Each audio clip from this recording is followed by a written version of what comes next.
key thing in our system that shows up a lot in MMA is half guard. So today we're going to talk about top half guard and how we can use it in MMA with ground and pound to get our knee bar. All right, so here I am in half guard. I want to make sure that I have a good half guard. If I don't have this leg in a proper position here and I'm giving up the lockdown, everything changes. Because I'm the top of his body, I'm not really in a whole lot of danger of him doing anything with that lockdown, but I still have to deal with it. I have to fight with it and all of that. So when I get into half guard here, what I like in Jiu Jitsu or in MMA, I want to have this leg kind of perpendicular. I want this knee in his armpit with this leg flared out just a little bit. It's a really nice, stable position that I can work out of in grappling or in MMA. So a lot of people, when they get here, they work the body a little bit, they work the head a little bit. It's not really very dangerous. I can't get, these are all arm punches.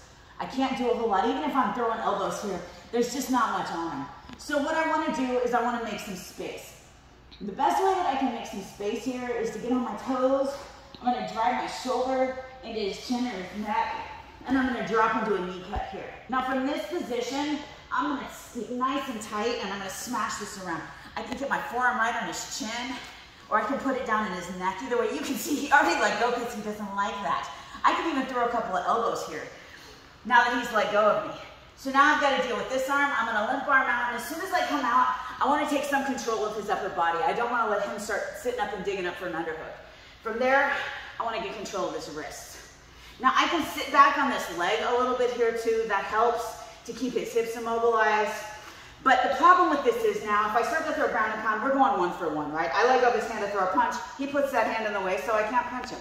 So what I want to do, I like elbows here because I can get most of the way down before I drop the elbow on him. I can get most of the way down before I drop the elbow on him. And these are really effective out of this position. But let's say maybe you can't throw elbows. Maybe you're fighting in Japan or you're amateur and that's not allowed. I don't find ground and pound real effective here. It can be a little bit of a distraction, but not super effective. Also, from this position, I think sometimes even if you just start raining down punches, they'll let go of this leg sometimes, and you're gonna be tempted to pass. But if I pass without an underhook here, his guard is gonna act like frames, and we're back into a very different situation here. So what I wanna look to do then is maybe dig an underhook. I really like the ground and pound better with this underhook situation. So I've got his wrist, I'm gonna slide this in, and I'm gonna dig this underhook here. I wanna keep this hand in nice and tight, and I wanna keep this shoulder high so that he can't dig an underhook back. Again, this hand is pinned to the mat, but I can't really throw a good ground and pound with it because 1 for 1. As soon as I pick it up, he's gonna block it. I pick it up, he's gonna block it. So also I have the option, I can drop my knee here and maybe get some good ground and pound. And yes, that can work, but a lot of times we get real slippery and you can't really hold that position for a long time and it can turn into a scramble. So I don't really like that. Use it as you see fit. What I like to do here is to get my head right on his. Now I can take this hand and grab his shoulder. Now I can start throwing punches here. Again, he's gonna block, it'll get a good distraction, but I'm gonna take this hand, coming up for an uppercut. Uppercut. Now I can start punching him, and you see what he's gonna do here with this hand. He's gonna start blocking my punches. That makes sense, right? So I'm gonna take this one underneath, and I'm gonna grab his forearm here and just kind of tuck it in. Now, this hand is not gonna be as effective at blocking my punches. Now we've got all of this in the way. Also, he's gonna start to feel like the only defense he's gonna have now is to be able to use his legs.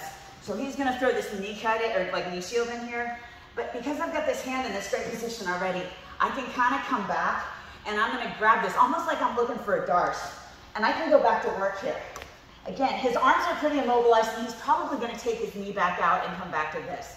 So what's beautiful now, depending on how he's defending, here maybe not so much, but a lot of times if I can get this in here, I can shove this elbow in, bring this down around, and look for my gift wrap, which is not gonna give me great ground and pound one more time, but what it does is it sets up this knee bar. Outstanding. I've got his head trapped. I can come back, look for some more shots here. I can scoot this in, finish my knee bar. Really easy to get back on top if for some reason it doesn't work. And I can go back to work, back to my knee cut. So as always, I've got a lot of great videos for you on half guard, so I'm going to go ahead and link those. With our knee cut, this goes along with our surfing. You really do have a lot of good options out of the knee cut for MMA or grappling.